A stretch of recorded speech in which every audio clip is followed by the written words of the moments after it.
Аҟәатәи ақалақьтә клиникатә хәышәтәырҭаҿ иҟоу аблачымазара ҟәша аус ауеижьҭеи акырҵуеит. Уаанӡагьы араҟа ирыман амедицинатә мыругақәа, аха ахәыҷқәа рыблақәа злархәышәтәуаз рымаӡамызт. Убри азы аимадара аҟәафон анапхгара рышҟаҳәара ҟарҵеит афинанстә цхыраара рырҭарц азы. Аибадара аҟәафон еилнакаауеит амилаҭ гәабзиара даара ршаҵанакуа.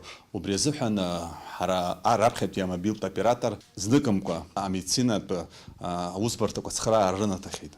Аҟәшаҿы амыруга ҿыцқәа анроу инаркны зықәра намӡац аҿар рыблачымазара ахәышәтәра иалагеит. Нам подарили 2 аппарата. Эти аппараты, они помогают нам в профилактике рефракционных заболеваний глаз. Один аппарат изумруд и каскад. Аппарат Карвингерц-тренер, амблиотренер. Благодаря этим аппаратам мы проводим физиотерапевтические процедуры детишкам, страдающим рефракционными заболеваниями глаз.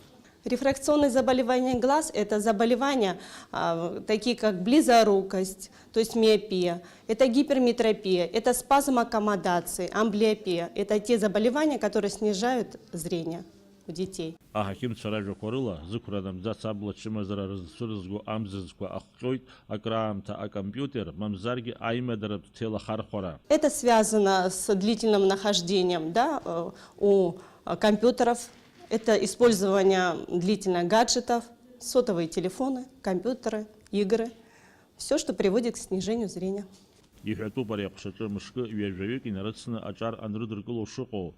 Убри анаҩсгьы ирхәышәтәуеит зықәра наӡахьоу, зыбла ахьаа амоу, ахьаа злашьақәдыргыло амедицинатә мыругақәа рымоуп. Даурин Аԥшьбалықь Сагәхаа, Аԥсуа телехәаԥшра.